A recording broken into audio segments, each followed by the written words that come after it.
Bladestorm, la guerre de 100 ans. Bon, qui aime ce jeu ici?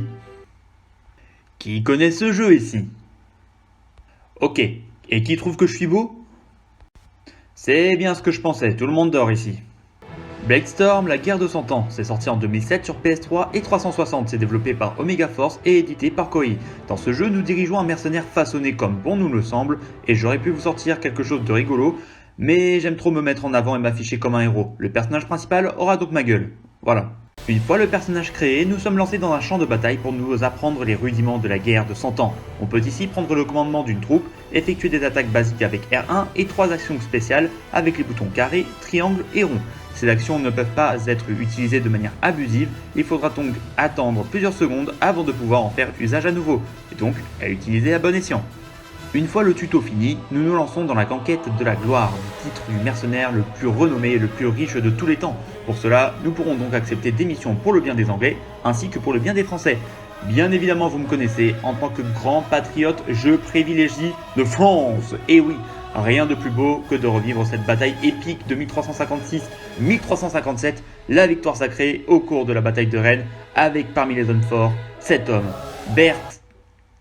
Bertrand du Guesclin. Pas si mal finalement pour celui qui était censé être l'homme le plus moche d'entre Rennes et Dinan. Lorsque nous acceptons un contrat, si celui-ci ne fait pas avancer l'histoire, il sera limité en jours, allant de 2 à 5 jours. Chaque jour s'écoule en 10 minutes. Durant ce contrat, nous sommes plongés dans l'une des 8 régions du jeu et accomplissons une mission bien précise, comme aller capturer une série de bases ennemies ou capturer une base ennemie sans que l'un de nos points stratégiques ne tombe aux mains de l'ennemi. Ces missions peuvent parfois être accompagnées d'une requête, d'une mission supplémentaire confiée par le tavernier, le marchand ou une personne lambda.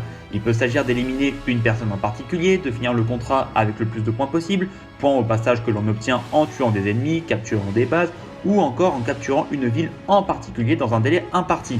Lorsque l'on finit un contrat, les points que l'on a obtenus multipliés à la difficulté de la mission nous permettront plus ou moins d'augmenter notre renommée plus ou moins rapidement et cela augmentera d'autant plus vite si l'on finalise également une requête. Quant aux trésors que l'on récupère en capturant les bases, nous allons les diviser en plusieurs catégories. Premièrement, l'argent pour acheter des équipements, des étendards, pour améliorer nos conditions de combat de diverses manières, des livres ou morceaux de livres pour pouvoir débloquer de nouvelles armes et leurs sous-types, ainsi que les babioles que l'on peut revendre en échange de plus d'argent. En plus de gagner de la renommée et de l'argent, au fur et à mesure qu'on utilise un type d'arme, nous gagnons en niveau et donc des points de compétence associés à cette arme. Ceci nous permettra d'améliorer notre maîtrise de ce groupe d'armes en augmentant notre défense, le nombre de soldats dans nos troupes ou encore l'efficacité des actions spéciales.